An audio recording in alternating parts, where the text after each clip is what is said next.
The biggest story of last year continues to dominate as we settle into 2021. For the latest now in the battle against COVID-19, we're joined by Dan Riskin, CTV's science and technology specialist. Happy New Year to you, Dan. It is so nice to see you. Welcome back. I know, it's great to see you too. Okay, get us informed here. We're just barely getting a handle on the old strain now. There's this new, more contagious strain of COVID-19. It's a growing cause for concern. What else is known about it at this point?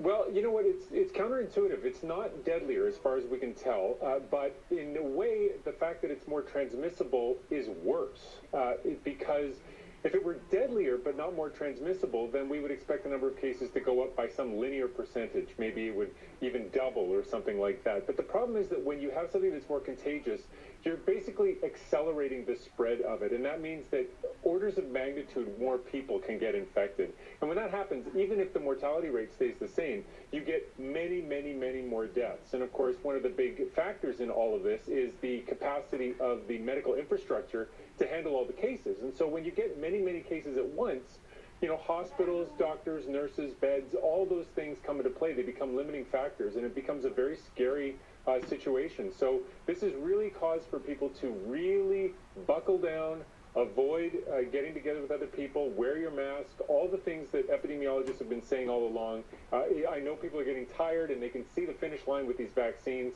but this is a critical time for people to continue those measures. It's a good reminder. Meanwhile, there are rumors that new strain from the UK is more dangerous for kids. How so?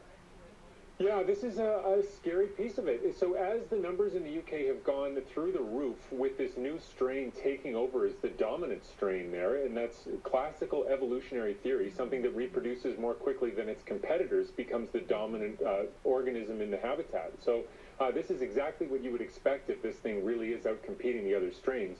And what we're seeing is that a lot of kids are getting infected, and there are two possible explanations for that. One is that it's not infecting kids any more than the old strain, but because there are so many cases, we're seeing more cases in kids.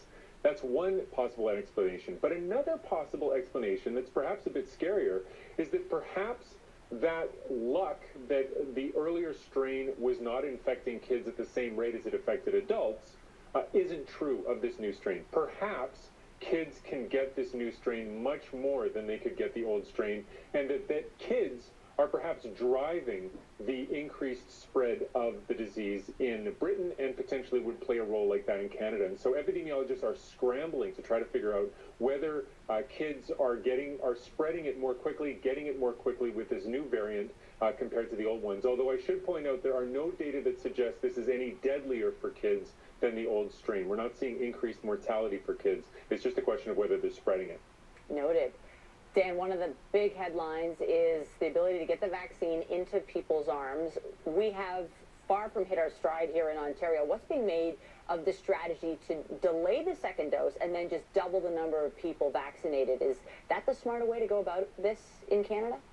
It's a very difficult debate to be having, and unfortunately, with the limited supply of vaccines that we have and the slow rollout, it's a conversation that needs to happen. But you know, on the surface, it seems like a pretty simple choice. If you've got two shots for every person, and you just give them one, they're still going to get a great immune effect, and you can get twice as many people by just putting off that second dose. But the real problem is that in phase 3 testing, they only looked at one scenario.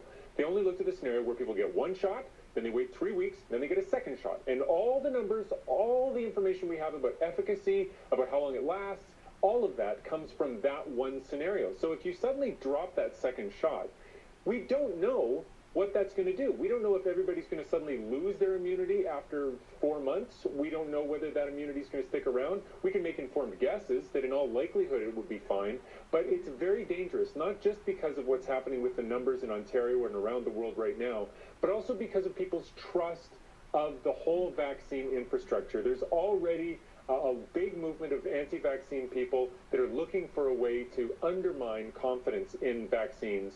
And if anything goes wrong with the vaccine rollout, if they make a mistake, if they make a guess and it turns out to be wrong, even if it's not that bad for this pandemic, it could be a disaster for future immunizations down the road. So the stakes could not be higher. It's a very difficult decision for public health officials to be making. CTV science and tech specialist Dan Riskin, thank you. Thank you.